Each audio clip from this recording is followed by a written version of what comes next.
Good morning, dear sixth class students. Today I start reading the rest part of lesson Friendship of Lords Krishna and Sudama. They talked about their childhood days with great fondness. वो मतलब टाकड़ होता है बातें करना, तो childhood अपने बचपन की डेज मतलब होता है दिन की विद ग्रेट फंडनेस यानी कि बचपन के दिनों की जो फंडनेस होता है पसंदीदा, यानी कि जो उनको पसंद था ना, जो उन्होंने मतलब हंसी मजाक या जो खेल कूद किया था उनके बारे में वो बातें करने लगे। सडनली अचानक कृष्णा आस्कर सुदामा क्वेश्चन, कृष्णा ने सुदामा से कहा what you have brought for me, आप मेरे लिए क्या लेकर आए हो। सुदामा फेल्ट एम्ब्रेस्ड मतलब होता है कि एक प्रकार से हिचकिचाना।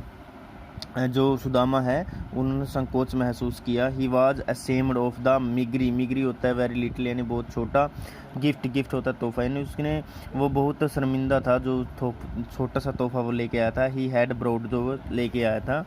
बट कृष्णा सेड, परंतु कृष्णा ने कहा even the most expensive gift given to me without true love, भाई आप बिन and devotions means nothing to me when compared to the smallest gift given to me with true love and affections। अब ये क्या कहना चाहता है, even the most expensive gift यानी कि मेरे लिए महंगे जो तोहफे हैं उनके given to me without true love, यानी आपके सच्चे प्यार के अलावा जो भी आप महंगे गिफ्ट दोगे वो मेरे लिए कुछ नहीं है।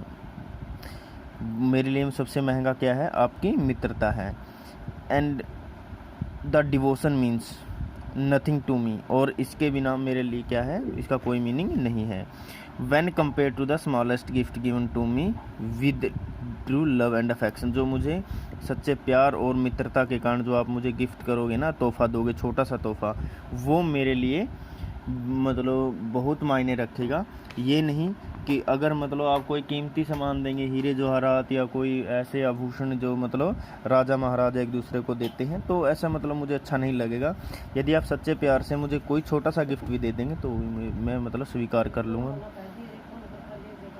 दस सेइंग, इसलिए ये कहते हुए ही pulled out the little pack from Sudama's hands, उसने सुदामा एंड ओपनड इट, ये कहते हुए उसने सुदामा के हाथ से पोटली छीन लिया, यानी जो उनके थैला था वो छीन लिया और उसको खोला। इट्स राइस, इसमें चावल थे। माय फेवरेट फूड, मेरा प्रिय भोजन। Sudama was overjoyed to see his dear friend enjoying his gift, मतलब सुदामा बहुत खुश था, मतलब खुशी के मारे उछलने लगा, और उसने मतलब उसको इतनी खुशी हुई कि उसका जो गिफ्ट है उसके मित्र को पसंद आया। Sudama stayed in the palace, Sudama palace में ही रहा। And spent an enjoyable time with his dearest friend, और अपना जो जीवन है अपने मित्र के साथ, कृष्णा के साथ बिताया। व्हेन ही वाज रिटर्निंग, जब वो वापस लौटा, ही रियलाइज्ड, उसको महसूस हुआ, that he had not asked Krishna for anything, उसने मतलब कृष्णा से कुछ नहीं मांगा। And was wondering what to tell his wife, और वो इस बात की चिंता कर रहा था कि उसकी पत्नी को वो क्या बोलेगा। When Sudama return his village, जब सुदामा गाँव में वापस, he could not find his hut, उसको अपनी झोपड़ी नहीं मिली। And he was searching for it, और उसके लिए तलाश कर रहा था। His wife called out to him,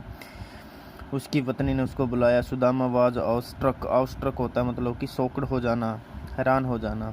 to see that his poor cottage had been replaced by a beautiful palace, उसकी जो गरीब कुटिया है वो क्या बन गई है, एक मतलब सुंदर पैलेस, महल बन गई है। He was surprise to see his wife dressed up in finery, अब उसकी जो मतलब वो ये देखकर हैरान हो गया, उसकी पत्नी की जो ड्रेसअप है यानी साड़ियाँ हैं या जो उसने पहना हुआ है वो बहुत ही सुंदर था। फाइनरी मीन्स होता है ब्यूटीफुल क्लोथ्स एंड ज्वेलरी, उन्होंने बहुत सी ज्वेलरी डाली हुई थी। It was then that Sudama realized that all the wealth and riches had come due to the kindness of his dear friend Lord Krishna। भाई जितने भी हमारे धन संपत्ति और अमीरी आई है वो किसकी वजह से आई है, मेरे प्रिय मित्र भगवान कृष्णा की दयालुता की वजह से आई। But even after receiving all the rich, Sudama continued to lead a simple ascetic life and praised Krishna's glory and greatness। चाहे मतलब कितना भी अमीर होने के बाद भी सुदामा ने अपने जीवन को बिल्कुल साधारण तरीके से मतलब जीता रहा, और हमेशा कृष्णा की शान और उसकी महानता के बारे में बातें करता रहा, मतलब प्रशंसा करता रहा। The story of Krishna Sudama has been told many times over and till today, ये कहानी कृष्णा और सुदामा की बहुत सालों पहले से चली आ रही है और आज भी सुनाई जाती हैं। Remains a saga of true friendship with could withstand the passage of time, यानी कि जैसे जैसे समय बीतता है। ट्रू, सागा ऑफ ट्रू, यानी मित्रता की जो पहचान है, अच्छे मित्रता की या जो पहचान है, जो हम विदस्टैंड यानी कि द पासेज ऑफ टाइम, यानी कि समय बीतने के साथ साथ जब हम किसी के साथ खड़े होते हैं ना, तब अच्छी मित्रता की पहचान होती है कि अच्छा जो मित्र है वो कौन है और मित्रता निभाने वाला कौन है। Thank you, I hope you will be understand. And today your homework is word stores that you have to write on the फिर नोटबुक। दैट एवरलास्टिंग मीन्स होता है परमानेंट, यानी कि जो स्टिलथली होता है क्विकली, यानी कि मतलब आराम से।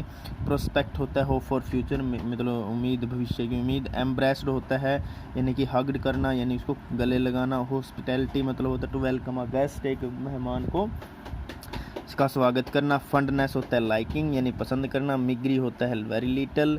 एंड ऑस्ट्राक होता है शॉक्ड यानी कि हैरान। फाइनरी होता है ब्यूटीफुल क्लोथ्स एंड ज्वेलरी, अच्छे वस्त्र और आभूषण। Thank you, have a good day.